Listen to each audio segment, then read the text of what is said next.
परिवार Jaiswal coaching centre पर powered by शिक्षा ही प्रकाश है। आज की क्लास में हम बाल विकास पेडागोजी के टॉप 100 क्वेश्चंस करने वाले हैं। समस्त किताबों का निचोड़ रहेगा, समस्त टॉपिक का, समस्त सिलेबस का निचोड़ रहने वाला है। न्यू एग्जाम पैटर्न सिलेबस के अकॉर्डिंग ये टॉप 100 जो हम क्वेश्चंस करने वाले हैं, ये बहुत ही एग्जाम की दृष्टि से बहुत ही इंपॉर्टेंट होने वाले हैं। टॉप 100 में से आपके 10 नंबर वाकई में बिल्कुल पक्के होने वाले हैं, क्योंकि ये मॉडरेट क्वेश्चन करने जा रहे हैं जो आपके एग्जाम के लिए संभावित प्रश्न रहेंगे। तो चलिए शुरुआत देर न करते हुए शुरुआत करते हैं। और आपकी स्क्रीन पर आ चुका है बाय जायसवाल कोचिंग सेंटर, जहां शिक्षा जगत की बात करती है, राष्ट्रहित में शिक्षा की बात की जाती है। पहला प्रश्न आप लोगों की स्क्रीन पर दिया गया है। प्रश्न यहाँ पे दिया गया कि विकास एक क्रमिक है और मंद गति से चलने वाली प्रक्रिया है। यह कथन किसका है? कोहलर का कथन है, स्किनर का, जीन पियाजे, थॉर्नडाइक का। यह कथन स्टेटमेंट दिया गया था कि विकास जो है एक क्रमिक और मंद गति से चलने वाली प्रक्रिया है। यह कथन किसका है? तो यह कथन किसका हो जाता है? स्किनर का हो जाता है। जब भी क्रमिक की बात की जाती है, स्किनर की बात की जाती, सेकंड ऑप्शन इधर राइट आंसर हो जाएगा। और अंत में प्रत्येक ब्रदर सिस्टर को कमेंट करके बताना कि टॉप 100 में से आप लोगों को क्या फीडबैक है, क्या स्कोर है। सभी को कमेंट करके बताना जिनका सपना है अध्यापक अध्यापिका बनना, शिक्षक बनना। जायसवाल सर आप सभी का अभिनंदन, स्वागत कर रहे हैं। सेकंड प्रश्न आप लोगों की स्क्रीन पर आ चुका है कि मानव विकास किन दोनों के योगदानों का परिणाम होता है। मानव विकास यानी आपका और हमारा जो विकास होता है, किन्हीं दोनों के योगदान का परिणाम होता है। वे दोनों अभिभावक और अध्यापक हैं, सामाजिक और सांस्कृतिक कारक है, वंशानुक्रम, वातावरण है, या इनमें से कोई नहीं। तो एक टॉपिक है, इस वंशानुक्रम वातावरण का टॉपिक है, आपने पढ़ा होगा, हमने पढ़ाया भी है कि मानव विकास किन दोनों के योगदान का परिणाम है। तो वंशानुक्रम, वातावरण, इन दोनों के योगदान का परिणाम क्या है? मानव विकास। तो third option is the right answer हो जाएगा। नो डाउट सारी चीजें क्लियर हो रही हैं। किसी भी प्रश्न पर डाउट हो बेफिक्र आप लोग कमेंट कर सकते हैं। जायसवाल सर आप सभी का अभिनंदन, स्वागत कर रहे हैं। साथियों अगला प्रश्न है, बालक का विकास सिर से पैर की दिशा में होता है, इसे क्या कहते हैं? निकट से दूर क्रम, सिरा पदोन्मुखी क्रम कहते हैं, समान से विशिष्ट कहते हैं, निरंतरता का सिद्धांत कहते हैं। अगर आपने पढ़ा तो जरूर फटाफट कमेंट करके बताइए कि इसे हम क्या कहते हैं? सिफेलोकाउडल या सिरा पदोन्मुखी क्रम कहते हैं। सेकंड ऑप्शन यहाँ पे सही हो जाएगा। सभी कमेंट करते रहिए जिनका सपना अध्यापक अध्यापिका बनना। सभी मित्रों को जय हिंद, वंदे मातरम। साथियों अगला प्रश्न आप लोगों की स्क्रीन पर आ चुका है। किशोरावस्था को तनाव एवं तूफान की अवस्था किसने कहा है? जेपी गिलफोर्ड ने, स्टेनले हाल ने, एल थॉर्नडाइक ने, रास ने कहा है। और स्टेटमेंट 3 से 4 स्टेटमेंट पूरे पेपर में से जरूर पूछा जाता है। तो किशोरावस्था, तनाव और तूफान की अवस्था जब भी बात की जाती है, एक ही नाम आता है, वही Stanley hall. Second option is right answer हो जाएगा। अगला प्रश्न आप लोगों की स्क्रीन पर है कि इनमें से कौन सा विकास का सिद्धांत नहीं है? तो आपने पढ़ा होगा अक्सर, निरंतरता का सिद्धांत आपने पढ़ा, व्यक्तित्व अंतर का सिद्धांत आपने पढ़ा, एकीकरण का सिद्धांत आपने पढ़ा, लेकिन विशिष्ट से समान की ओर क्रियाओं का सिद्धांत ये आपके सिद्धांत नहीं पढ़ा। इसलिए हमारा क्या हो जाएगा? ये विकास का सिद्धांत यहाँ पे नहीं होगा। किसी भी प्रश्न पर डाउट हो बेफिक्र आप लोग कमेंट कर सकते हैं। जायसवाल सर आप सभी का अभिनंदन, स्वागत करते हैं। अगला प्रश्न है, जीन पियाजे जी के अनुसार संवेदी प्रेरक अवस्था की आयु क्या होती है? जन्म से 2 वर्ष तक कौन सी आयु कहलाती है? यही है कहलाती है संवेदी प्रेरक अवस्था। जीन पियाजे जी की पहली अवस्था 2 से 7 वर्ष कहलाती है द्वितीय अवस्था, जिसे हम संवेदी प्रेरक अवस्था के बाद द्वितीय अवस्था होती है। तृतीय अवस्था मूर्त होती, चतुर्थ अमूर्त अवस्था होती है। 4 अवस्थाएं होती हैं। और जीन पियाजे जी से 2 प्रश्न अवश्य पूछा जाता है, ये आप सभी लोग जानते हैं। ठीक है, तो तत्पर रहना है, प्रिपेयर रहना है, तैयार रहना है। अगला प्रश्न है आप लोगों की स्क्रीन पर है कि वाइगोस्की ने बालक के विकास में सबसे महत्वपूर्ण भूमिका किसे माना है? विद्यालय, समाज, आनुवंशिकता या भौतिक वातावरण को माना? अगर आपको पता है जरूर कमेंट कीजिए। जी हाँ, वाइगोस्की ने बालक के विकास में महत्वपूर्ण भूमिका जो है किसे माना है? तो वह माना है समाज को। जब भी वाइगोस्की की बात की जाती है, वाइगोस्की से प्रश्न आता है तो समाज से संबंधित कोई ऑप्शन होगा। अगर सारे ऑप्शन हो तो फिर पढ़िए, अगर एक ऑप्शन में समाज शब्द लिखा हुआ है और प्रश्न कैसा है वो देख लीजिए, मतलब वही सही होने वाला है। अगला प्रश्न है, कोहलबर्ग के अनुसार नैतिक विकास के कितने स्तर होते हैं? तो कोहलबर्ग की जब भी बात की जाती है अपने दिमाग में बैठा लीजिए, नैतिक स्तर पूछा जाए तो 3 स्तर होते हैं और चरण 6 होते हैं। स्तर 3 होते हैं, प्रत्येक स्तर में 2 चरण होते हैं, ये आपको पता होगा। अगला प्रश्न स्क्रीन पर है, वस्तु स्थायित्व जो होता है पियाजे जी के किस अवस्था की विशेषता होती है? जब भी वस्तु स्थायित्व की बात की जाती है, एक चीज़ हमारे माइंड की मेमोरी पे आती है, वह होती है इंद्रिय जनित गामक अवस्था, जन्म से लेकर 2 वर्ष तक की अवस्था। फिर आती है पूर्व संक्रियात्मक अवस्था, 2 से लेकर 7 वर्ष तक की अवस्था। मूल संक्रियात्मक 7 से लेकर 11 वर्ष तक की अवस्था। औपचारिक या अमूर्त 11 से लेकर 15 तक। यहाँ पे पूछा गया है वस्तु स्थायित्व, ऑब्जेक्ट परमानेंस की बात करते हैं तो हमारा हो जाएगा इंद्रिय जनित गामक अवस्था, जन्म से लेके 2 वर्ष तक की अवस्था। Third option is the right answer. अगला प्रश्न आपकी स्क्रीन पर है। वाइगोस्की के अनुसार बच्चे अपने से वरिष्ठ के साथ क्या करके सीखते हैं? अनुकरण करके, अंतःक्रिया करके, संघर्ष करके या पुरस्कार करके? तो सभी लोग जानते हैं कि बच्चे जो होते हैं अपने वरिष्ठ, अपने से बड़े से क्या करके सीखते हैं? सभी लोग बताइए। तो बच्चे क्या करते हैं? अंतःक्रिया या अनुकरण करके सीखते हैं। वाइगोस्की के अनुसार बताना है, एग्जाम में काफ़ी बार रिपीट हुआ है प्रश्न, इसलिए समझिए ध्यानपूर्वक। वाइगोस्की के अनुसार बच्चे अपने से वरिष्ठ के साथ किस प्रकार से सीखते हैं?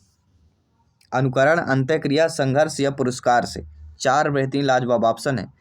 और जब भी देखिए बच्चे तो वैसे अनुकरण नकल के माध्यम से सीखते हैं, लेकिन जब वाइगोस्की के अनुसार पूछा जाए तो अंतःक्रिया याद रखिएगा। सामाजिक अंतःक्रिया और सहयोग के माध्यम से सीखते हैं। इसे समीपस्थ विकास का क्षेत्र कहते हैं, जिसे हम ZPD के नाम से जानते हैं। ठीक है ना, ये ध्यान रखिए जब भी ले वाइगोस्की की बात की जाए। और हमारी टॉपर नोट्स भी आ चुकी है। टॉपर नोट्स में आपके सभी लैंग्वेज की टॉपर नोट्स है, चाहे बाल विकास की बात करें, चाहे आल पेडागोजी की बात करें। आल पेडागोजी का 1000 एमसीक्यूज हमने उसमें कंबाइन किया है। बाल विकास में कंसेप्ट प्लस एमसीक्यूज हमने कंबाइन किया है। लगभग 500 पेजों की वह नोट्स है। इसी प्रकार आल सब्जेक्ट की नोट्स है। जिनको नोट्स प्राप्त करना है व्हाट्सएप मैसेज करें 9630689598। ये इसमें व्हाट्सएप मैसेज करेंगे, hi hello topper notes message कर दीजिए, टीम आपको फॉरवर्ड करेगी। टर्म्स एंड कंडीशन फॉलो कीजिए और नोट्स प्राप्त करिए। अगला प्रश्न साथियों आपके लोगों की स्क्रीन पर है, स्क्रीन पर आ चुका है। सभी को ध्यानपूर्वक देखना है कि बुद्धि का द्विकारक सिद्धांत 2 फैक्टर थ्योरी किसने दिया?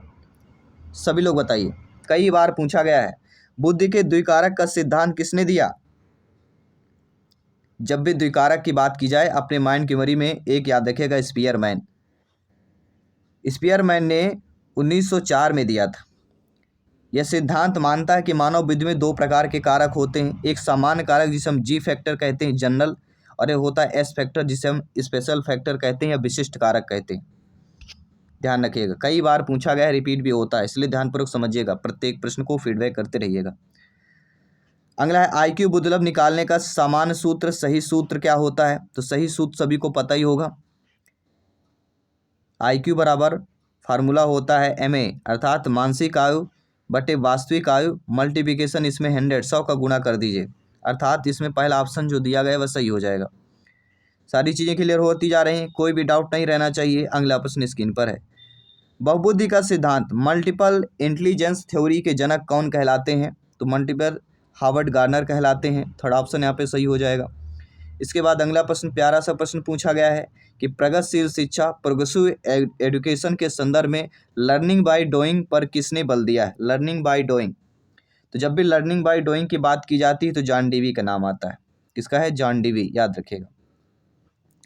बाल केंद्रित शिक्षा का अर्थ क्या होता है? कि बच्चों को शिक्षा का अनुसरण करने को कहना, बच्चों के अभिव्यक्ति की और उनकी सक्रिय भागीदारी को महत्व देना, बच्चों को पूर्ण रूप से स्वतंत्र छोड़ देना या केवल पाठ्य पुस्तकों पर आधारित ज्ञान देना।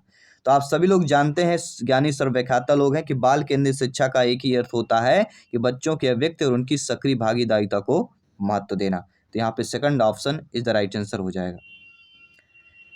इसके बाद अगला प्रश्न, प्यारा सा प्रश्न यहाँ पे दिया गया, NCF 2005 के अनुसार शिक्षक की भूमिका कैसी होनी चाहिए? NCF 2005 के अनुसार शिक्षक की भूमिका एक सुविधादाता के रूप में होनी चाहिए। Third option is the right answer हो जाएगा। अगला प्रश्न है, डिसलेक्सिया किससे संबंधित विकार है? तो एक विकार से संबंधित आएगा ही आएगा, चाहे मानसिक विकार है, चाहे गणितीय विकार है, चाहे पठन विकार है, चाहे व्यवहारिक विकार है। लेकिन व्यवहारिक विकार आपने ना पढ़ा होगा, इन तीनों विकारों को आपने पढ़ा होगा, ये अक्षमता कहलाते हैं। तो डिसलेक्सिया की जब भी बात की जाती है एक नाम आता है, वो होता है पठन विकार। पढ़ने संबंधी विकार को डिसलेक्सिया बोलते हैं।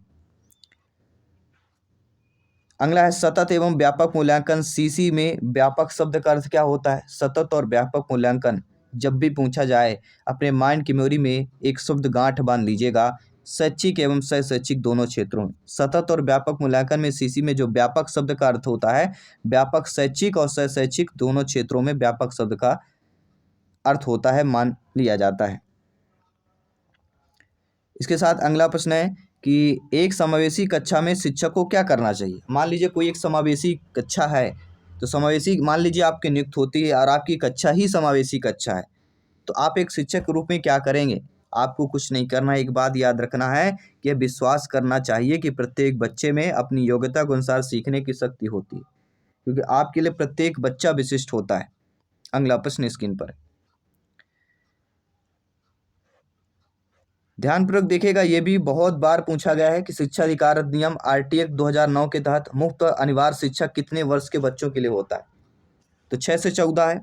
और आरटी एक्ट 2009 से 1-2 प्रश्न तो आना ही है, एक प्रश्न तो रखा ही है, ये आपको दिमाग में बैठा लेना है। इससे रिलेटेड एक प्रश्न एग्जाम में रखा हुआ है और आता ही आता है, हर बार आया हुआ हमने देखा है। चलिए बढ़ते हैं, आपके अगले प्रश्न की तरफ चलते। सभी लोग तैयार हैं इस प्रश्न को अटेंड करने के लिए। कोई भी प्रश्न नहीं छूटना चाहिए, इतना ध्यान रखना है। हर एक प्रश्न को यहाँ पे फीडबैक करना है, क्योंकि सिलेक्शन पाना है, एग्जाम को फतेह करना है, तो हर क्वेश्चन हर एक प्रश्न इंपॉर्टेंट है अपने आप में। कोई भी प्रश्न रिपीट हो सकता है, कोई भी प्रश्न आ सकता है। एग्जामिनर के मूड में क्या होता है अब कोई नहीं जानता। अगला मस्तिष्क अधोमुखी विकास का अर्थ क्या होता है, तो मस्तिष्क अधोमुखी विकास का अर्थ अर्थात यहाँ पे सेफेलोकाउडल के बारे में बात की जा रही है। सेफेलोकाउडल का अर्थ क्या होता है, सेफेलोकाउडल मस्तिष्क अधोमुखी का अर्थ होता है सिर से पैर की ओर विकास की बात करें, सेफेलोकाउडल अर्थात सिर से पैर की ओर विकास होना। सेकंड ऑप्शन जो दिया गया है आप लोगों का यहाँ पे सही हो जाएगा। इसके बाद अगला कि विकास के संदर्भ में प्लास्टिसिटी का अर्थ क्या होता है, प्लास्टिसिटी का अर्थ क्या होता है। विकास स्थिर होता है, विकास परिवर्तनीय और अनुकूलन योग्य होता है, विकास केवल आनुवंशिकी पर निर्भर होता है, ये इनमें से कोई नहीं। तो आप सभी लोग जानते हैं, ज्ञानी सर्वव्याख्याता लोग हैं, कि विकास के संदर्भ में जब भी एग्जाम से प्रश्न पूछा जाए कि विकास क्या होता है, परिवर्तनीय और अनुकूलन योग्य होता है। सेकंड ऑप्शन यहाँ पे सही हो जाएगा। फिर अगला है बालक के समाजीकरण की प्रथम इकाई क्या होती है, तो ये तो सभी लोग जानते होंगे, कई बार इकाई यूनिट पूछा जाता है। और 4 ऑप्शनों में से एक ऑप्शनों से प्रश्न रखा हुआ है, ये भी बता रहे हैं आप लोग। यहाँ पे क्या होगा, परिवार प्राथमिक इकाई होती है। द्वितीय में हमारा विद्यालय और मीडिया आ जाता है, ठीक है ना। अगला दिया गया प्रकृति पोषण विवाद किससे संबंधित होता है, प्रकृति पोषण विवाद किससे संबंधित है। एग्जाम में आया हुआ प्रश्न है, आनुवंशिकी और वातावरण से संबंधित हो जाएगा। इसके बाद भी अगला प्रश्न, ये भी प्यारा सा प्रश्न है, तो प्यारा सा फीडबैक तो बनता ही है कि एक बच्चा कहता है कि धूप में कपड़े जल्दी सूखते हैं, वह पियाजे जी के किस संदर्भ को प्रदर्शित कर रहा है, तो जीन पियाजे जी को वह कार्य कारण, किसको, कार्य कारण को प्रदर्शित कर रहा है। थर्ड ऑप्शन यहाँ पे सही हो जाएगा। चलिए ये देख लेते हैं अगला प्रश्न, ये भी इंपॉर्टेंट क्वेश्चन है कि जीन पियाजे जी के अनुसार संज्ञानात्मक विकास की किस अवस्था में संरक्षण का गुण आ जाता है। जीन पियाजे जी कहते हैं कि संज्ञानात्मक विकास की ऐसी अवस्था बताइए जिसमें बच्चों में संरक्षण का गुण आ जाता हो। तो संरक्षण गुण कब आता है, मूल संक्रियात्मक में आता है, 7 से लेकर 11 वर्ष की अवस्था में बच्चे में संरक्षण का गुण आ जाता है। देखते हैं आपको अगला प्रश्न क्या दिया गया है। वाइगोस्की के अनुसार पूछा जा रहा है कि पाड़, इसके फोल्डिंग का अर्थ क्या होता है, इसके फोल्डिंग शब्द आएगा या पाड़ शब्द पूछा जाता है वाइगोस्की के अकॉर्डिंग। तो ये क्या होता है, ये हमारा वयस्क द्वारा दी जाने वाले अस्थायी सहायता को हम पाड़ बोलते हैं या इसके फोल्डिंग बोलते हैं। किसी भी प्रश्न पर डाउट हो तो बिल्कुल आप लोग कमेंट कर सकते हैं, फीडबैक कर सकते हैं। अगला प्रश्न स्क्रीन पर है, कोहल वर्ग के अनुसार अच्छा लड़का लड़की अभिविन्यास किस स्तर पर होगा। जब भी अच्छा लड़का लड़की की बात की जाए तो पारंपरिक शब्द याद रखिएगा, पारंपरिक स्तर याद रखिएगा। अगला है स्क्रीन पर प्रश्न दिया गया है, निजी भाषण प्राइवेट स्पीच शब्द का प्रयोग सबसे पहले किसने किया था। निजी भाषण का प्रयोग सबसे पहले किसने किया, निजी भाषण का प्रयोग सर्वप्रथम वाइगोस्की ने किया था। किसने किया, Vygotsky is the right answer. अगला पियाजे जी के अनुसार स्कीमा क्या होता है, तो जीन पियाजे जी के अनुसार जब भी एग्जाम में बैठिएगा याद रखिएगा, पियाजे जी के अनुसार स्कीमा अगर पूछा जाए तो सूचनाओं को संगठित पैकेट को एक स्कीमा बोलते हैं। बुद्धि और व्यक्तित्व से रिलेटेड प्रश्न करेंगे। एक आपके स्क्रीन पर दिया गया है प्रश्न, यहाँ पे पूछा जा रहा है, बहुत अच्छा प्रश्न है कि गार्डनर के बहुबुद्धि सिद्धांत के अनुसार वह बुद्धि जो स्वयं को समझने में मदद करती है क्या कहलाती है। तो वह बुद्धि जो स्वयं को समझने में मदद करे उस बुद्धि को क्या कहते हैं, उस बुद्धि को अंतः व्यक्तित्व कहते हैं। क्या कहेंगे, अंतः व्यक्तित्व इज द राइट आंसर हो जाएगा। बुद्धि का त्रिआयामी सिद्धांत, 3 डायमेंशनल थ्योरी किसने दिया। बुद्धि के त्रिआयामी सिद्धांत की जब भी बात की जाती है साथियों, गिलफोर्ड का जरूर अवश्य नाम आता है। द्वितीय में आपका स्पेयरमैन आएगा, लेकिन तृतीय में गिलफोर्ड का नाम आता है। अगला है प्रतिभाशाली बालकों की बुद्धिलब्ध आयु की समानता कितनी होती है, और इन स्तरों से एक प्रश्न आता ही आता है। IQ लेवल से एक प्रश्न आएगा, आपको याद रखना है। यहाँ पे प्रतिभाशाली बालकों की 140 से ऊपर होती है, ये आपके दिमाग में बैठा लेना। अगला प्रश्न है कि व्यक्तित्व मापन की रोसा स्याही धब्बा, जी हाँ, रोसा स्याही धब्बा विधि या परीक्षण, इससे प्रश्न आते हैं, तो याद रखिएगा प्रक्षेपी प्रोजेक्टिव कहला जाता है। अगला प्रश्न है IQ शब्द का सबसे पहले प्रयोग किसने किया। क्या आपको पता है IQ शब्द का प्रयोग सबसे पहले किसने किया था। स्टर्न ने किया था, B option is the right answer. इसके बाद अगला प्रश्न है डिस्कैलकुलिया का संबंध किससे है। जब भी कैलकुलिया मतलब कैलकुलेटर मतलब गणितीय गणना, इतना हमें ट्रिक याद रखना है, दिमाग की मेमोरी में सेव करना, माइंड की मेमोरी में सेव करते रहना। अगला प्रश्न है कि शिक्षक अधिकार अधिनियम RTE 2009 के अनुसार एक सप्ताह में शिक्षक के कितने कार्य घंटे निर्धारित होते हैं। एक सप्ताह में, 1 वीक में पूछा जा रहा है, सभी लोग बताइए। 1 वीक अर्थात एक सप्ताह में तो कितने होते हैं, 45 घंटे होते हैं। सभी लोग बताइए कितने घंटे होते हैं। NCP 2005 के अनुसार ज्ञान का मुख्य स्रोत कैसा होना चाहिए। NCP 2005 के अनुसार ज्ञान का मुख्य स्रोत कैसा होना चाहिए, बच्चे के अनुभव और बाहरी दुनिया के अनुसार होना चाहिए। अगला प्रश्न है सूक्ष्म शिक्षण के चक्र की कुल अवधि कितनी होती है। सूक्ष्म शिक्षण चक्र की अवधि 36 मिनट होती है। क्या सही है, सभी लोग बताइए, कई बार पूछा गया है। सूक्ष्म शिक्षण के चक्र की कुल अवधि कितनी होती है, मिनटों में पूछी जाती है, और मिनटों में आपके एग्जाम में प्रश्न आता है तो 36 minute is the right answer होगा।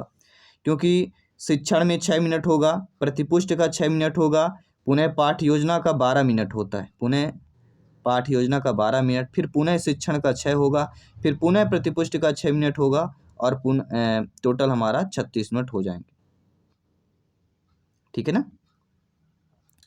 चलिए अगला प्रश्न देख लेते हैं। अगला प्रश्न स्क्रीन पर है, क्रियात्मक अनुसंधान का मुख्य उद्देश्य क्या है। सिद्धांत बनाना, कक्षा की समस्याओं का समाधान करना, नया ज्ञान खोजना, पुराने आंकड़ों का विश्लेषण। सभी लोग बताइए क्रियात्मक अनुसंधान का मुख्य उद्देश्य क्या होता है। क्रियात्मक अनुसंधान का मुख्य उद्देश्य होता है कक्षा की समस्याओं का समाधान करना। ठीक है, चलिए अब बढ़ लेते हैं, आपके अगले प्रश्न की तरफ चलते हैं।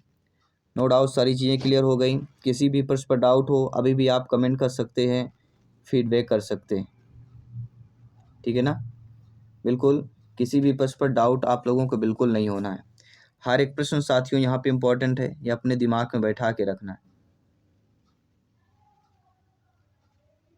चलिए सभी लोग समझ गए अच्छे तरीके से। बढ़ते हैं आपके अगले प्रश्न की तरफ। अगला प्रश्न भी आप लोगों की स्क्रीन पर आ चुका है, और प्रश्न हमारा दिया गया है कि अधिगम का शास्त्रीय अनुबंधन सिद्धांत किसने दिया। ये भी कई बार पूछा गया है, और कई बार पूछा गया है मतलब आपसे बनना चाहिए। अधिगम का शास्त्रीय अनुबंधन का सिद्धांत किसने दिया। जब भी आपके शास्त्रीय अनुबंधन के सिद्धांत की बात की जाती है हमारे दिमाग में एक नाम आता है, और होता है AP पावलोव, इवान पावलोव की बात करते हैं। पावलोव ने किस पर प्रयोग किया, पावलोव ने कुत्ते पर प्रयोग किया था। ये दिमाग में चीज़ें आना चाहिए। अगला प्रश्न है प्रयत्न एवं भूल के सिद्धांत के प्रतिपादक कौन है। जब भी प्रयत्न और भूल के सिद्धांत की बात की जाती है एक और नाम आता है एडवर्ड थॉर्नडाइक। थॉर्नडाइक ने बिल्ली पर प्रयोग किया था। उन्होंने 1898 में यह सिद्धांत दिया, उद्दीपक अनुक्रिया सिद्धांत, जिसे हम SR थ्योरी के नाम से भी जानते हैं। अगला प्रश्न है सीखने के अंतर्दृष्टि सिद्धांत किस पर आधारित है? व्यवहारवाद, गेस्टाल्टवाद, संरचनावाद, प्रयोजनवाद। सभी लोग बताइए। तो सीखने का अंतर्दृष्टि सिद्धांत जो है गेस्टाल्टवाद पर आधारित है, अर्थात गेस्टाल्ट मनोवैज्ञानिकों जैसे कोहलर, कोफा, वर्दीमर द्वारा प्रतिपादित है, जो मुख्य रूप से समग्रता और अचानक सूझ पर आधारित है। तो गेस्टाल्टवाद इज द राइट आंसर हो जाएगा। मैस्लो के पदानुक्रम में सबसे उच्च स्तर की आवश्यकता कौन सी है? सुरक्षा की, आत्मसिद्धि, सामाजिक या शारीरिक की? तो सभी लोग जानते हैं मैस्लो के पदानुक्रम में सबसे उच्च स्तर की अवस्था की बात की जाती है तो आत्म साक्षात्कार आता है या आत्मसिद्धि आती। इसके बाद अगला प्रश्न है, पुरस्कार एवं दंड अधिगम के किस प्रकार के कारक? आंतरिक, बाह्य, प्राकृतिक, ये इनमें से कोई? देखो, पुरस्कार और दंड कहीं ना कहीं एक बाह्य कारक, बाह्य अभिप्रेरणा कहला जाएंगे। अधिगम को प्रभावित करने वाले कारक में यह क्या कहेंगे? बाह्य प्रेरक में कहला जाएंगे और अक्सर पूछे जाते हैं आपके एग्जाम में। अगला प्रश्न देख लीजिएगा, किंडरगार्टन विधि के जनक कौन है? तो किंडरगार्टन पद्धति की जब भी बात की जाती है फ्रॉवेल नाम आता है, आपने पढ़ा होगा, फ्रेडरिक फ्रॉवेल। इन्होंने 1837 में जर्मनी में पहला किंडरगार्टन स्कूल खोला था। किंडरगार्टन के जर्मन में अर्थ होता है बच्चों का बगीचा, ठीक है ना, जिसमें फ्रॉवेल ने बच्चों को पौधा और शिक्षकों को बागवान के रूप में वर्णित किया था, जो बच्चों के समग्र विकास पर जोर देता है। और इस विधि में खेल, गीत, कहानी और रचनात्मक गतिविधियों के माध्यम से सीखने पर आधारित होती है और यह विधि 4 से लेकर 8 वर्ष के बच्चों के लिए विशेष रूप से उपयुक्त मानी जाती है, किंडरगार्टन पद्धति। अगला प्रश्न देख लीजिएगा, मैकडूगल के अनुसार मूल प्रवृत्तियों की संख्या कितनी होती है? देखिए, मैकडूगल ने 14 मूल प्रवृत्तियां दी हैं, कई बार पूछा गया, रिपीट होता है। और कब दिया गया था ये भी जान लीजिए, 1908 में, जिसमें पलायन का भय होता है, युत्सा का क्रोध, निवृत्ति का घृणा, पितृभाव वात्सल्य में कोमलता आती है, कामुकता में कामुकता, शरणगति दीनता में आत्महीनता, उत्सुकता जिज्ञासा, स्वाभिमान आत्म प्रदर्शन, सामूहिकता, भोजन अन्वेषण में भूख हो गया, अधिकार स्वामित्व में हो गया, कृतिभाव, अमोद, कष्ट, दयनीयता। ये 14 मूल प्रवृत्तियां हैं जो इनसे संबंधित एग्जाम में प्रश्न पूछे जाते हैं। सूक्ष्म शिक्षण का प्रथम पद होता है। सूक्ष्म शिक्षण आपने पढ़ा होगा, तो सूक्ष्म शिक्षण का पहला या चक्र का प्रथम पद ही होता है योजना बनाना, प्लानिंग करना। इसमें क्या होता है? शिक्षक प्रशिक्षार्थी विशिष्ट कौशलों को विकसित करने के लिए एक छोटी सी अवधि के पाठ की योजना तैयार करते हैं, जिसे बाद में शिक्षण, प्रतिपुष्ट और पुनः योजना के चरणों के माध्यम से फिर बाद में सुधारा जाता है। आगमन विधि में हम कैसे चलते हैं? तो आ से आगमन और उ से उदाहरण। आगमन में उदाहरण से नियम की ओर चलते हैं और निगमन में नियम से उदाहरण की ओर चलते हैं। आगमन विधि आगमनात्मक विधि एक शिक्षण और अधिगम का दृष्टिकोण है, जिसमें विशिष्ट उदाहरण का अवलोकन से समान सिद्धांतों या निष्कर्षों की ओर बढ़ना शामिल होता है। यह विधि मूर्त अनुभवों या डेटा बिंदुओं से शुरू करके धीरे धीरे व्यापक उदाहरणों या सिद्धांतों को प्राप्त करने पर बल देती है। किसी भी प्रकार से आए आपसे बनना चाहिए। शिक्षा मनोविज्ञान की अंतर्दर्शन विधि के जनक माने जाते हैं। तो अंतर्दर्शन विधि के जनक कौन माने जाते हैं? अगर आपको पता है बिल्कुल कमेंट कीजिए। जब भी अंतर्दर्शन की बात की जाती है विलियम वुंट का नाम जरूर आता है, याद रखिएगा, William Wundt is the right answer हो जाएगा। 19वीं सदी में उन्होंने उनके सहयोगी ईवी टिश्नर ने भी इस संरचनावादी विधि को स्थापित किया है, लेकिन Wundt is the right answer हो जाएगा। अब आइए देखते हैं अगला प्रश्न। अगला प्रश्न भी आप लोगों की स्क्रीन पर आ चुका है और ये ऐसे प्रश्न हैं जो अक्सर रिपीट होते हैं एग्जाम के दृष्टि से देखा जाए। अगला प्रश्न, विशेष शिक्षा स्पेशल एजुकेशन किससे संबंधित होता है? जो विशेष शिक्षा होती है, स्पेशल एजुकेशन होता है, कहीं ना कहीं वह आपके विकलांगों के लिए शैक्षिक कार्यक्रम के लिए माना जाता है। Second option is the right answer हो जाएगा। श्रवण बाधित बच्चों को पढ़ाने के लिए क्या प्रयुक्ति की जाती है? तो श्रवण बाधित बच्चे होते हैं उनको पढ़ाने के लिए सांकेतिक भाषा, ब्रेल लिपि, यंत्र या ये सभी। तो श्रवण यानी सुनाई न देना, उसके लिए सांकेतिक, दिखाई न देने के लिए ब्रेल लिपि। अगला प्रश्न है, प्रतिभाशाली होने का संकेत इनमें से क्या नहीं है? तो प्रतिभाशाली होने का संकेत क्या है? विचारों में संरचना होनी चाहिए, अभिव्यक्ति में अनूठापन होना चाहिए, ठीक है, दूसरों के साथ झगड़ना, ये हमारा प्रतिभाशाली होने का संकेत नहीं है। कौतूहल होना भी नहीं होगा, लेकिन दूसरों के साथ झगड़ा करना अकॉर्डिंग टू क्वेश्चन हो जाएगा, यह प्रतिभाशाली होने का संकेत नहीं माना जाता। अगर प्रतिभाशाली बच्चा है तो झगड़ा नहीं करेगा, उतनी वो समझदारी होगी उसके अंदर। डिसलेक्सिया मुख्य रूप से किसकी समस्या से संबंधित होता है? तो जब भी डिसलेक्सिया की बात की जाती है, डिसलेक्सिया अर्थात पढ़ने संबंधित, ये हम प्रश्न कर चुके हैं शायद एक, ठीक है ना, पढ़ने संबंधी या पठन संबंधित एक ही बात।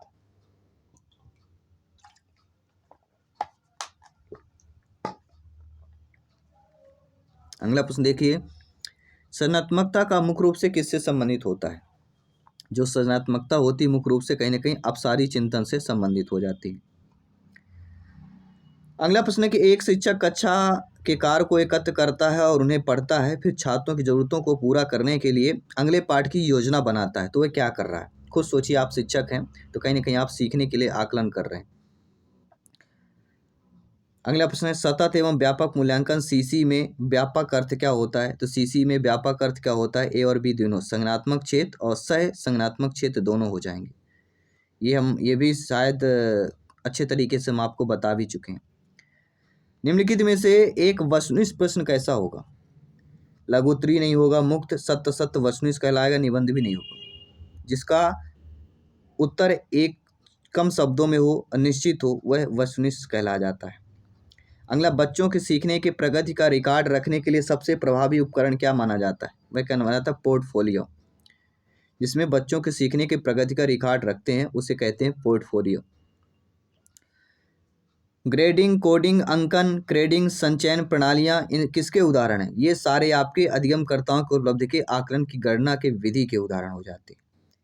ठीक है, नो डाउट सारी चीज़ें क्लियर हो गई हैं। किसी भी प्रश्न पर डाउट हो बिल्कुल आपको कमेंट करते रहना, फीडबैक करते रहना है। आइए देखते हैं अगला प्रश्न। अनुभवजन्य अधिगम सिद्धांत के प्रणेता कौन है? जब भी अनुभवजन्य अधिगम सिद्धांत की बात की जाती है, कार्ल रोजर्स का नाम आता है। अगला प्रश्न है, कुर्ट लेविन के अनुसार मानव व्यवहार किसका प्रतिफल है? तो मानव व्यवहार व्यक्ति वातावरण दोनों का प्रतिफल हो जाता है। यहाँ पे क्या होगा? व्यक्ति और वातावरण हो जाएगा, क्योंकि व्यवहार की बात कर रहे हैं। गैने के अधिगम के सोपानकी में सर्वोच्च स्तर कौन सा होता है? सर्वोच्च स्तर समस्या समाधान अधिगम हो जाएगा यहाँ पे। अगला प्रश्न है, पावलोव के प्रयोग में घंटी क्या था? तो पावलोव के प्रयोग में घंटी क्या होता? अस्वाभाविक उद्दीपक था। क्या है? अस्वाभाविक उद्दीपक हो जाएगा। अगला प्रश्न है, अधिगम का क्षेत्र सिद्धांत फील्ड थ्योरी किसने दिया? तो फील्ड थ्योरी किसने दिया था? कुर्ट लेविन ने दिया था। अक्सर याद रखिएगा, एग्जाम में कई बार रिपीट होता है, पूछा जाता है। प्रोजेक्ट विधि के प्रतिपादक कौन है? तो जब भी प्रोजेक्ट विधि की बात की जाती है, किलपैट्री का नाम आता है। कभी किलपैट्रिक, सुकरात, प्लेटो, डार्विन, ये सारे मनोवैज्ञानिक हैं जो आपके एग्जाम में पूछे जाते हैं। सभी को पढ़ना है, तभी आपको अव्वल आना है। ह्यूरिस्टिक विधि का मुख्य आधार क्या होता है? ह्यूरिस्टिक विधि का जो मुख्य आधार माना जाता है तो वह स्वयं खोजना। ह्यूरिस्टिक विधि मतलब स्वयं खोज करना। अगला प्रश्न है, व्याकरण शिक्षण की वह विधि जिसमें उदाहरण से नियम की ओर बढ़ते हैं। तो जब भी उदाहरण शब्द आए तो समझिए आपका आगमन है। उदाहरण दिया जा रहा है मतलब आपका आगमन किया जा रहा है, आपको बुलाया जा रहा है। ये अपने दिमाग में बैठा लेना है। अगला, डाल्टन शिक्षण विधि की शुरुआत किसने की है? तो डाल्टन विधि की शुरुआत की बात की जाती है, हेलेन पार्कहर्स्ट की बात की जाती है, क्योंकि शुरुआत पूछा जा रहा है। माइक्रो टीचिंग भारत में किसके द्वारा लोकप्रिय बनाई गई? माइक्रो टीचिंग तो भारत में डी तिवारी और बीके पासी, इन दोनों के द्वारा बनाई गई थी। अक्सर ये बहुत इंपॉर्टेंट क्वेश्चन है कि माइक्रो टीचिंग भारत में किसके द्वारा लोकप्रिय बनाई गई। अगर एग्जाम में प्रश्न आता है और ऑप्शन कुछ और तरह से पूछे जाए तो आपके दिमाग में बैठा लेना है, यह बात दोस्तों मुख्य से डी तिवारी को जाता है। इन्होंने 1967 में इलाहाबाद के गवर्नमेंट सेंट्रल में है जो गवर्नमेंट सेंट्रल पेडागोगिकल इंस्टीट्यूट में इसकी शुरुआत की थी। इसके बाद बीके पासी ने भी 1970 में दशक में भारत में सूक्ष्म शिक्षण तकनीक को विकास और बढ़ावा देना, तो पहले सरस्वती तिवारी जी ने किया और 1970 में बीके पासी ने किया। दोनों नाम आते तो दोनों करिए अगर ऑप्शन दिया है, वरना पहले डी तिवारी जी 67 में आए, बीके पासी 70 में आए, इतना आपको ध्यान देना है। आइए देखते हैं अगला प्रश्न। अगला प्रश्न बुद्धि से संबंधित प्रश्न पूछा जा रहा है और बुद्धि से संबंधित प्रश्न है, तो आप सभी को ध्यानपूर्वक देखकर और कमेंट करना है और फीडबैक भी करना है। ठीक है, सभी लोग समझ पा रहे हैं अच्छे तरीके से? बिल्कुल, ध्यानपूर्वक देखकर कमेंट करना है, क्योंकि आपको आपका प्रत्येक कमेंट फीडबैक सर्वोपरि है, सम्मान है। और मित्रों, जितना बेहतर आप यहाँ पे कमेंट करेंगे, सीखेंगे, उतना बेहतर है आपके एग्जाम के दृष्टि से। बुद्धि के बहुकारक का सिद्धांत किसने प्रतिपादित किया? जब भी एग्जाम में बुद्धि के बहुकारक सिद्धांत की बात की जाएगी, एक आपकी जुबान में आएगा एडवर्ड थॉर्नडाइक। बहुकारक सिद्धांत अर्थात मल्टीपल फैक्टर थ्योरी अर्थात एडवर्ड थॉर्नडाइक की बात की जाएगी। अगला प्रश्न है, वह बुद्धि जो अमूर्त प्रतीकों और शब्दों के प्रयोग की योग्यता कहलाती है, यांत्रिक, अमूर्त, सामाजिक या मूर्त बुद्धि? कौन सी बुद्धि हो जाएगी? वह बुद्धि जो अमूर्त प्रतीकों और शब्दों को प्रयोग की योग्यता कहलाती है, वह हमारी अमूर्त बुद्धि कहला जाएगी। अगला प्रश्न है साथियों, गार्डनर के अनुसार प्रकृतिवादी बुद्धि का अर्थ क्या है? स्वयं को जानने की क्षमता, पेड़ पौधे प्राकृतिक परिवेश को समझने की क्षमता, दूसरों की भावनाओं को समझने की क्षमता या तार्किक चिंतन क्षमता? सभी लोग बताइए। ये कई बार कई रूपों में पूछा जाता है, इसलिए हर प्रकार से हमें यहाँ पे प्रिपेयर रहना पड़ेगा। और ये प्रश्न है जो संभावित प्रश्न आपके एग्जाम की वजह से है, और एग्जाम की वजह से संभावित है, यानी हमें पढ़ना है, बेहतर तरीके से पढ़ना है और प्रिपेयर रहना है। ठीक है ना? तो राइट आंसर क्या हो जाएगा? गार्डनर के अनुसार प्रकृतिवादी बुद्धि का अर्थ होता है पेड़ पौधे और प्राकृतिक परिवेश को समझने की क्षमता। Second option is the right answer हो जाएगा। अगला प्रश्न है, भावात्मक बुद्धि शब्द को लोकप्रिय बनाने का श्रेय किसे कहा जाता है? इमोशनल इंटेलिजेंस की बात करेंगे। जब भी इमोशनल इंटेलिजेंस पूछा जाए, भावनात्मक बुद्धि पूछा जाए, डेनियल गोलमैन याद आएगा। इन्होंने 1995 में अपनी पुस्तक emotional intelligence why it can matter more than IQ के माध्यम से इस अवधारणा को वैश्विक पहचान दी। डेनियल गोलमैन, और इसके मूल अवधारणा के जनक पीटर सलावे हैं। याद रखिएगा, किसी भी प्रकार से पूछा जाए। एक 10 वर्ष के बालक की मानसिक आयु 12 है और उसका IQ क्या होगा?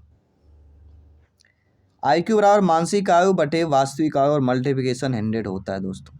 0 काटे 12 गुणे 10 करिए 120 आ जाएगा। उसकी वास्तविक आयु क्या होगी? 120, क्योंकि बालक 10 वर्ष का है लेकिन IQ उसकी 12 वर्ष के बराबर है, अत्यधिक, इसलिए 120 हो जाएगा। अब देखते हैं अगला प्रश्न, प्रासंगिक अंतर्बोध परीक्षण TAT का निर्माण किसने किया? प्रासंगिक अंतर्बोध परीक्षण TAT की बात की जाती है तो मॉर्गन एन मुरे का नाम आता है, हेनरी एन मुरे। ये अपने दिमाग में हर एक चीज को बैठा के रखना है। अंतर्मुखी और बहिर्मुखी व्यक्तित्व का वर्गीकरण किसने किया? जब भी अंतर्मुखी बहिर्मुखी दोनों व्यक्तित्वों का वर्गीकरण पूछा जाए तो कार्ल यूंग की बात करेंगे। सेकंड ऑप्शन इधर राइट आंसर हो जाएगा। सृजनात्मकता के लिए अनिवार्य तत्व है उच्च बुद्धि लब्धि, अभिसारी चिंतन, मौलिकता या अनुकरण। सृजनात्मकता अर्थात क्रिएटिविटी की बात की जाती है, तो क्रिएटिविटी के लिए अनिवार्य कौन सा होता है? मौलिकता होती है, क्योंकि यह नए और अनेके विचारों को प्रस्तुत करता है। और सृजनात्मकता में अपसारी चिंतन के माध्यम से एक से अधिक दृष्टिकोण अपनाना शामिल है, जो कल्पनाशील विचारों को वास्तविकता में बदलने के लिए लचीलापन और प्रवाह प्रदान करता है। अगला प्रश्न देखिएगा, समझिएगा, फीडबैक कीजिएगा। बाल अंतर्बोध परीक्षण CAT किस आयु वर्ग के बच्चों के लिए होता है? CAT कैट,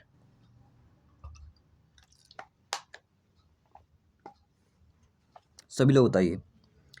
कैट अर्थात बाल अंतर्बोध परीक्षण किस आयु वर्ग के बच्चों के लिए होता है? तो 3 से लेकर 10 वर्ष तक की आयु के बच्चों के लिए होता है।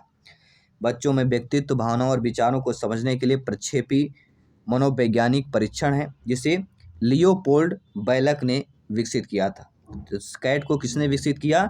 लियोपोल्ड बैलक, याद रखिएगा। अगला प्रश्न है, व्यक्तित्व का मनोविश्लेषणात्मक सिद्धांत किसने दिया? जब भी व्यक्तित्व को मनोविश्लेषणात्मक सिद्धांत की बात की जाती है, हमारे दिमाग में सिगमंड फ्रायड नाम आता है। चलिए बढ़ते हैं साथियों अगले प्रश्न की तरफ। NEP 2005-2020 के अनुसार स्कूली शिक्षा का नया ढांचा क्या होगा? न्यू एजुकेशन पॉलिसी 2020 के अनुसार स्कूली शिक्षा का जो नया ढांचा होगा, अकॉर्डिंग तो नया ढांचा में 5334 प्री स्कूल, प्राथमिक स्कूल जो खेल आधारित और गतिविधियों से सीखने का महत्व दिया है, भाषा की शुरुआत होती 5334, याद रखिए। अगला प्रश्न देख लेते हैं। NCF 2005 का मुख्य सूत्र शिक्षा बिना बोझ के किस समिति की रिपोर्ट पर आधारित है?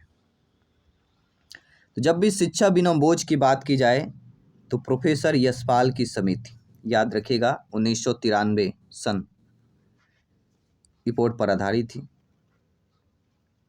इस समिति में स्कूली बच्चों पर शैक्षणिक बोझ को कम करने और रचनात्मक शिक्षा पर जोर दिया जाता था। यह रिपोर्ट राष्ट्रीय सलाहकार समिति द्वारा प्रस्तुत की गई, जिसके अध्यक्ष प्रोफेसर यशपाल थे, इसलिए यशपाल समिति is the right answer. NEP 2020 में परख क्या है? जी हाँ, एक परख शब्द आया हुआ है। राष्ट्रीय शिक्षा नीति 2020 में 34 साल पुरानी 1986 की नीति को बदलकर शिक्षा प्रणाली में आमूल चूल परिवर्तन हुआ। यानी पहले जो शिक्षा पॉलिसी थी वह किससे 1986 में की चल रही थी। 1986 के बाद फिर 2020 आई न्यू एजुकेशन पॉलिसी।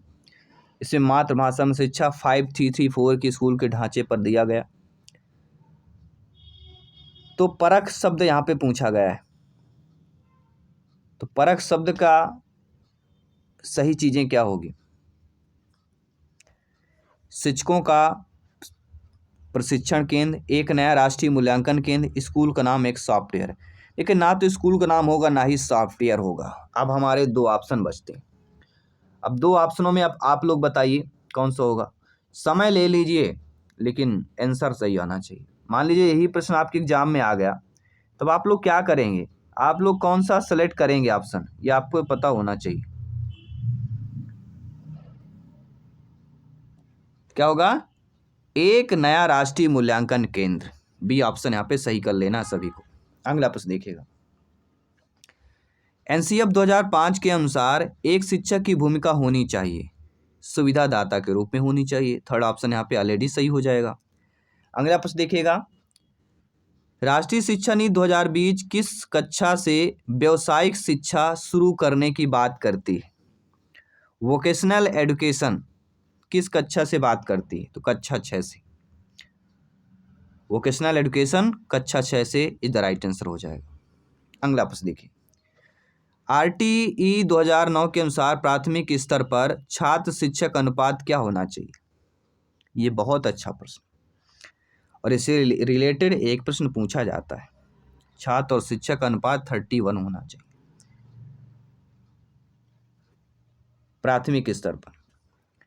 अगर मान लीजिए 60 बच्चे में 2 शिक्षक होना चाहिए, अगर 61 से लेके 90 बच्चे हैं तो 3 छात्र होंगे, और 91 से लेके 120 हैं तो 4 होंगे, और 120 से लेके 200 हैं तो 5 शिक्षक होंगे। जहाँ पर 200 से अधिक छात्र होंगे वहाँ पे अनुपात 40:1 हो जाता है। जिस विद्यालय में 200 से अधिक छात्र होंगे वहाँ का अनुपात 40:1 हो जाता है। अगला प्रश्न देखिएगा। शिक्षा अधिकार अधिनियम RTE भारत में कब लागू हुआ? ध्यान रखिएगा, इसमें 2 सन आते हैं। इसको अधिनियम तो 2009 बोला जाता है, लेकिन जब लागू करने की बात आती है तो 1 अप्रैल 2010 से यह लागू हुआ था। ठीक है ना, सभी लोग समझ गए? No doubt. पढ़ते हैं अगले प्रश्न की तरफ। सतत और व्यापक मूल्यांकन में सतत का अर्थ क्या है? महीने में 1 बार परीक्षा? नहीं। पढ़ाई के दौरान लगातार नियमित रूप से मूल्यांकन करना होगा। तो शिक्षण अधिगम के दौरान नियमित रूप से मूल्यांकन, third option is the right answer हो जाएगा। अगला प्रश्न देखिए, पोर्टफोलियो का क्या है? बच्चों के खेल का सामान, शिक्षक की डायरी, स्कूल का वित्तीय रिकॉर्ड या बच्चे के काम का क्रमिक संग्रह जो उसकी प्रगति को दर्शाता हो। थर्ड ऑप्शन यहाँ पे सही हो जाए। क्या है? क्रमिक संग्रह जो उसकी प्रगति को दर्शाता हो। अगला प्रश्न देखिए, आरटी 2009 के अनुसार उच्च प्राथमिक स्तर पर एक शैक्षणिक सत्र में कितने कार्य दिवस अनिवार्य हैं? शैक्षणिक सत्र मतलब पूरे वर्ष भर में। मिडिल स्कूल के लिए, उच्च प्राथमिक स्तर के लिए पूछा गया, 6 से लेकर 8 तक के लिए पूछा गया है, न्यूनतम कम से कम 220 दिन। इसके अलावा एक स्तर पर 1000 शिक्षण घंटे और शिक्षक के लिए तैयारी के घंटों का सहित प्रति सप्ताह 45 कार्य घंटे अनिवार्य हैं। अगला प्रश्न देखिए, क्रियात्मक अनुसंधान का मुख्य उद्देश्य क्या होता है? क्रियात्मक मतलब क्रिएटिविटी। क्रियात्मक अनुसंधान का मुख्य उद्देश्य क्या होता है? नए सिद्धांतों का निर्माण करना, विद्यालय की कार्यप्रणाली समस्याओं में समस्या को सुधार करना ही क्रियात्मक अनुसंधान है। इतना आपको दिमाग में बैठा लेना है। अगला प्रश्न देखिए, दृश्य श्रव्य सामग्री का प्रयोग कक्षा में क्यों किया जाता है? कक्षा को सुंदर बनाने के लिए, गलत, शिक्षण को अधिक प्रभावी और स्थायी बनाने के लिए। बिल्कुल सही बात, क्योंकि देखा हुआ हाल दिमाग में बैठ जाता है। शिक्षण की मॉन्टेसरी विधि किस पर आधारित है? केवल किताबों रटने पर, भाषण देने, तीनों निगेटिव। ज्ञानेंद्रियों के प्रशिक्षण और खेल पर आधारित है। मॉन्टेसरी मतलब खेल, ये भी ध्यान रखिएगा। अगला प्रश्न देखिए, निम्नलिखित में से कौन सा प्रक्षेपी सामग्री का उदाहरण है? श्यामपट्ट, मॉडल, ओएचपी या चार्ट?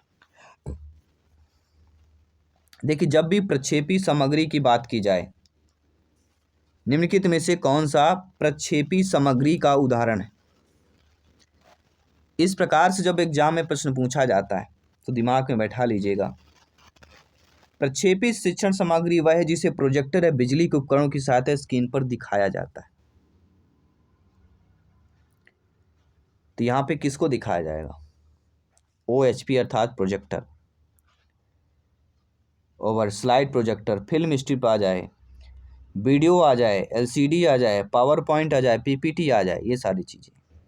अगला प्रश्न देखिए, क्रियात्मक अनुसंधान के प्रवर्तक माने जाते हैं। जब भी क्रियात्मक अनुसंधान की बात की जाएगी, दिमाग में एक चीज बैठा लीजिएगा, कर्ट लेविन का नाम आता है, लेकिन कर्ट लेविन यहाँ पे है नहीं। जब भी क्रियात्मक अनुसंधान की बात की जाती, कर्ट लेविन का नाम आता है। जब कर्ट लेविन ना हो तो फिर एक और याद रखेगा, स्टीफन M कोरे। शिक्षा के क्षेत्रों में क्रियात्मक अनुसंधान को लोकप्रिय बनाने और लागू करने का श्रेय स्टीफन M कोरे को दिया जाता है, लेकिन क्रियात्मक अनुसंधान के मुख्य जनक और प्रवर्तक कर्ट लेविन को माना जाता है। ये भी ध्यान देना।